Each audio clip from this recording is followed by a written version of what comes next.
Morning વિદ્યાર્થી મિત્રો, YouTube ચેનલમાં તમારા બધાનું હાર્દિક સ્વાગત છે. તો વિદ્યાર્થી મિત્રો, અગાઉના લેક્ચરમાં તમે લોકોએ કાવ્યનો અભ્યાસ કર્યો હશે, તો તમે લોકોએ કાવ્ય જોયું હશે, સાંભળ્યું હશે. તો આજે આપણે ફરીને પાછા એ જ કાવ્યનો અભ્યાસ કરીશું. કાવ્યનું નામ છે ધરતી કી શાન. કાવ્ય 5. એમના કવિ છે પંડિત ભરત વ્યાસજી. કાવ્યની અંદર બહુ સરસ કવિએ વાત કરી છે. આ ગીત છે, ગીતની અંદર સુંદર મજાની વ્યક્તિ વિશેની વાત કરી છે. વ્યક્તિને બધાથી બુદ્ધિમાન બતાવ્યો છે કે વ્યક્તિ શું ન કરી શકે એની વાત કરી છે. બહુ સરસ કે વ્યક્તિ છે એ પોતાની બુદ્ધિ અને શક્તિથી, કઠોર પરિશ્રમથી એ જળ, સ્થળ, આકાશ બધાને પરિવર્તિત કરી શકે છે. બહુ સરસ. મનુષ્ય ધારે ને એ કરી શકે એમ. મનુષ્ય પોતાની ઈચ્છાથી બધું જ કરી શકે છે, પણ એની પાસે દ્રઢ સંકલ્પ હોવો જોઈએ અને કઠોર પરિશ્રમ હોવો જોઈએ. તો એ ગમે તે વસ્તુ, મુશ્કેલમાં મુશ્કેલ વસ્તુને એ પાર કરી શકે છે. ગમે તેવી મુશ્કેલી હોય તો એ મુશ્કેલીનો સામનો કરી શકે છે. એ સુંદર વાત કરી છે કવિએ. તો જોઈએ આપણે. पंडित भरत व्यास जी हमारे जाने माने गीतकार थे. आपका जन्म 18 दिसंबर 1918 में राजस्थान के चूर गांव में हुआ था. आपने कई गीतों की रचना की है. यह गीत सन 1958 में आई हिंदी फिल्म गांव गौरी से लिया गया है. જે પંડિત ભરત વ્યાસજી છે એ આપણા જાણીતા ગીતકાર છે. એમનો જન્મ 18 ડિસેમ્બર 1918 રાજસ્થાનના ચૂર ગામમાં થયો હતો. તેમણે ઘણા ગીતોની રચના કરી છે. પ્રસ્તુત છે તમારી કવિતા છે, જે ગીત છે એ 1958માં જે હિન્દી પિક્ચર આવેલું હતું, હિન્દી ફિલ્મ ગાંવ ગૌરી નામમાંથી લેવામાં આવેલું છે. જેમ તમે લોકો હજુ એક ગીત એવું છે તેરી હે ઝમી તેરા આસમાં, એ પણ હિન્દી પિક્ચરનું જ ગીત છે, ધ બર્નિંગ ટ્રેન, એમાંથી લેવામાં આવેલું છે. આ પણ હિન્દી પિક્ચર જે છે, હિન્દી ફિલ્મ છે, એમાંથી જ આ કવિતા તમારી લેવામાં આવેલી છે. इस गीत में कवि ने मनुष्य को सबसे बुद्धिमान बताया है. मनुष्य ने अपनी बुद्धि और कठोर परिश्रम के आधार पर जल, स्थल और आकाश में कई उपलब्धियां अर्जित की है. मनुष्य प्रकृति को बहुत सीमा तक अपने अनुकूल ढालने में सफल हुआ है. मनुष्य के लिए कोई भी कार्य असंभव नहीं है. मनुष्य जो चाहे वह कर सकता है. यही भाव काव्य में अंतर्निहित है और यही बात मनुष्य की महानता का प्रमाण है. કવિએ પ્રસ્તુત કવિતાની અંદર મનુષ્યને સૌથી બુદ્ધિમાન બતાવ્યો છે. અને મનુષ્ય પોતાની બુદ્ધિ અને કઠોર પરિશ્રમથી એના આધારે જ જળ, સ્થળ અને આકાશ સુધી બધે જ પહોંચી શક્યો છે. અને મનુષ્ય માટે કોઈ કાર્ય અસંભવ જ નથી, બધું જ સંભવ છે. એ ધારે કરી શકે. મનુષ્યને મહાન બતાવ્યો છે આ કાવ્યની અંદર. તો આપણે કાવ્યને જોઈએ. ચાલો, કાવ્ય શું કહેવા માંગે છે તો જોઈએ કાવ્યને. धरती की शान तू है, भारत की संतान, तेरी मुट्ठियों में बंद तूफान है. मनुष्य तू बड़ा महान है, भूल मनुष्य तू बड़ा महान है. तू जो चाहे पर्वत पहाड़ों को फोड़ दे, तू जो चाहे नदियों के मुख को भी मोड़ दे, तू जो चाहे माटी से अमृत निचोड़ दे, तू जो चाहे धरती को अंबर से जोड़ दे. अमर तेरे प्राण,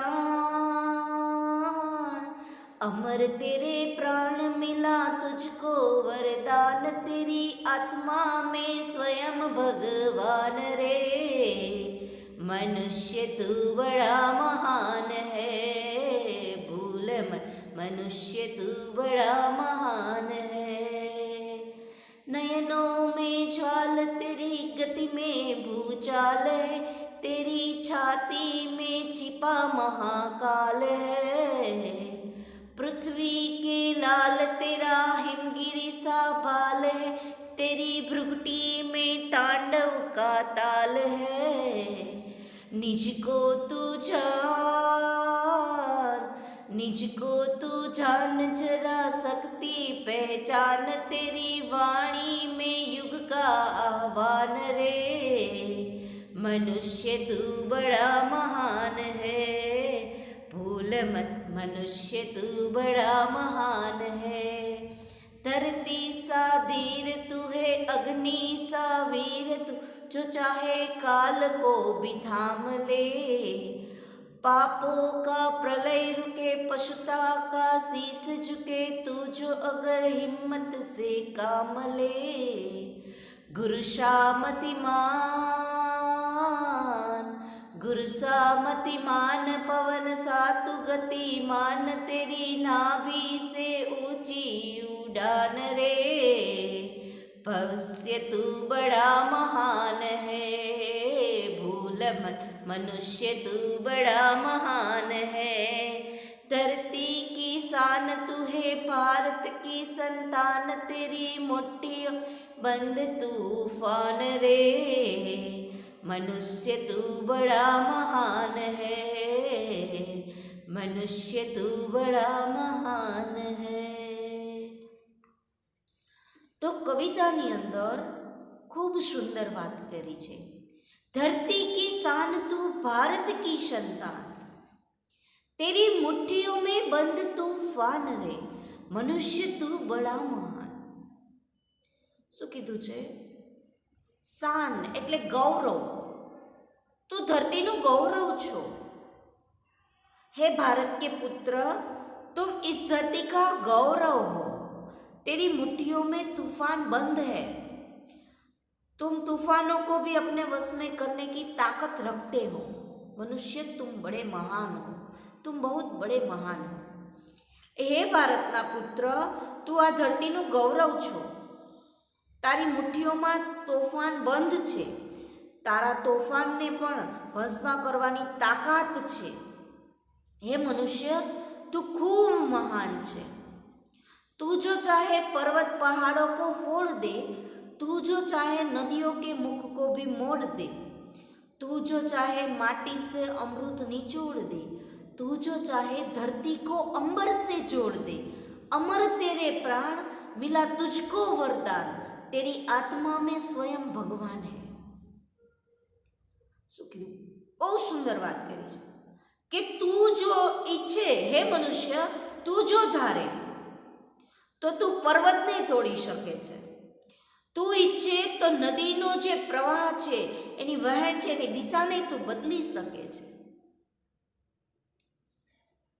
તું એટલી ઈચ્છા છે, તું માટીમાંથી અમૃત કાઢી શકે છે। તું ધરતીને અંબર સુધી, તું ઈચ્છે ને તો તું ધરતીને આકાશ સાથે જોડી શકે એમ છો।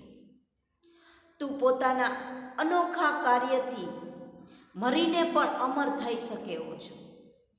તને અમરતાનું વરદાન મળ્યું છે, તારા આત્મામાં સ્વયં પરમાત્મા બિરાજમાન છે। હે મનુષ્ય, તું ધારે એ કરી શકે એમ છે, પણ જો તું ઈચ્છે તો। મનુષ્ય, તું ઈચ્છા કરીશ તો તું બધુંય કરી શકે છે। તું પર્વતને ફોડી શકે છે, તોડી શકે છે, તું નદીઓનો પ્રવાહ પણ વેણ પણ બદલી શકે છે, તું માટીમાંથી અમૃત કાઢી શકે છે। સાચું જ છે ને? ખેડૂત છે એ ખેતી કરે છે તો ધરતીમાં જ એ પાક ઉગાવે છે। અને આજે મનુષ્ય નવી નવી રિસર્ચ કરતો જ રહે છે। મનુષ્ય તું ઈચ્છે એ કરી શકે, તું મરીને પણ અમર થઈ એવો છો। તું આકાશને ધરતી સાથે જોડી શકે છે અને તને વરદાન મળ્યું છે, તારી આત્માની અંદર સ્વયં પરમાત્મા બિરાજમાન છે। એટલે મનુષ્ય તું જે ઈચ્છે એ કરી શકે એમ છો। नयनों में ज्वाल तेरी गति में भूचाल, तेरी छाती में छिपा महाकाल है। पृथ्वी के लाल तेरा हिमगिरी सा भाल, तेरी भ्रुकुटी में तांडव का ताल है। निज को तू जान जरा शक्ति पहचान, तेरी वाणी में युग का आह्वान है।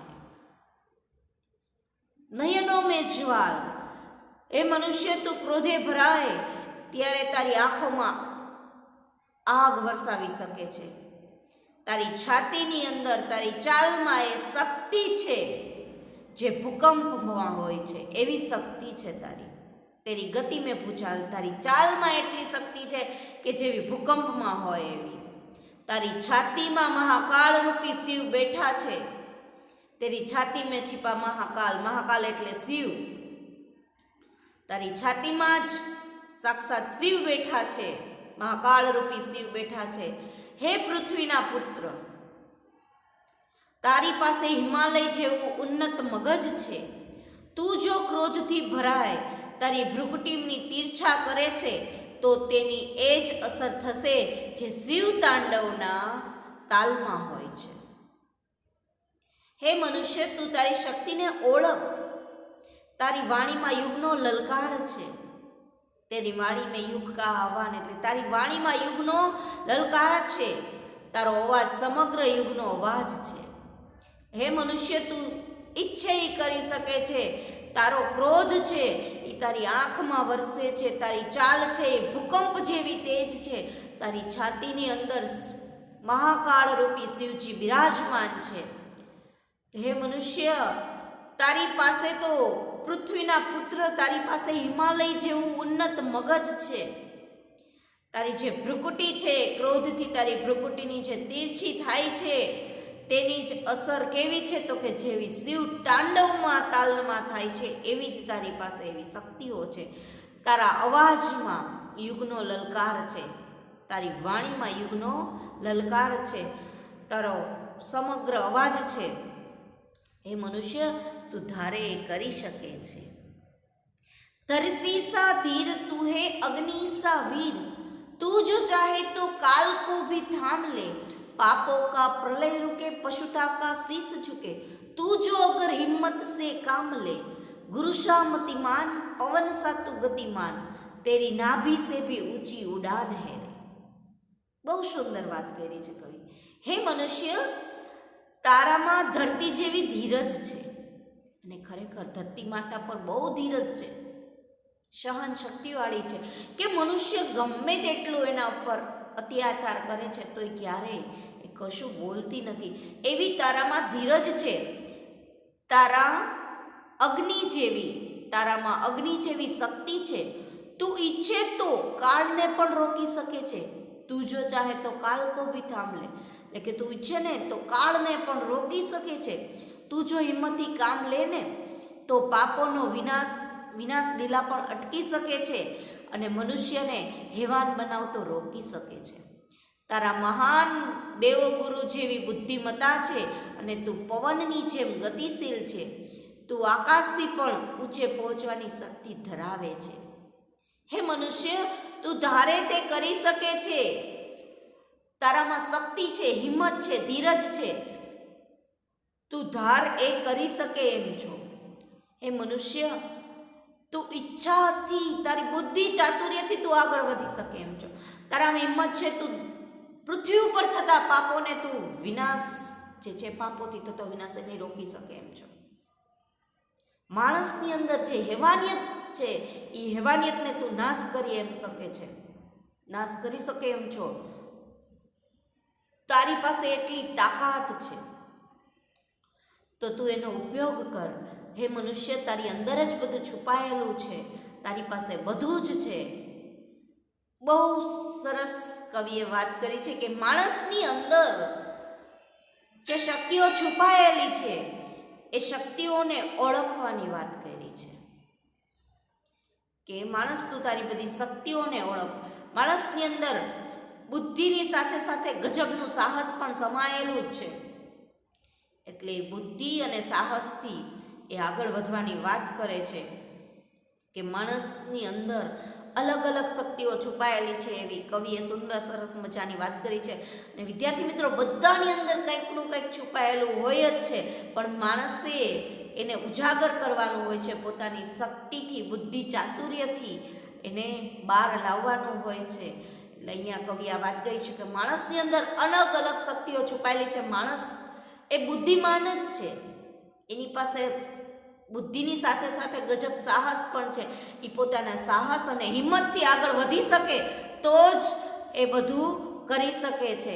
એટલા માટે વિદ્યાર્થી મિત્રો, આપણે પણ આગળ વધવાનું છે, પોતાના બુદ્ધિ અને સાહસ અને હિંમતથી આગળ વધતું રહેવાનું છે. અને કવિએ કીધું એમ આપણી અંદર કંઈકનું કંઈક છુપાયેલું છે, એ શક્તિઓને બહાર લાવવાની છે અને ઉજાગર કરતી રહેવાની છે, એને આગળ વધારતી રહેવાની છે. અહીંયા આપણું કાવ્ય પૂર્ણ થાય છે. હોમવર્કની અંદર પીડીએફમાં જે ફાઇલ આવે છે એને તમારે વ્યવસ્થિત રીતે સ્વાધ્યાય ઉતારી લેવાની છે અને સુંદર અક્ષરે ઉતારજો, જેથી કરીને મંથલીની અંદર વાંચવામાં તકલીફ પડે નહીં. અસ્તુ.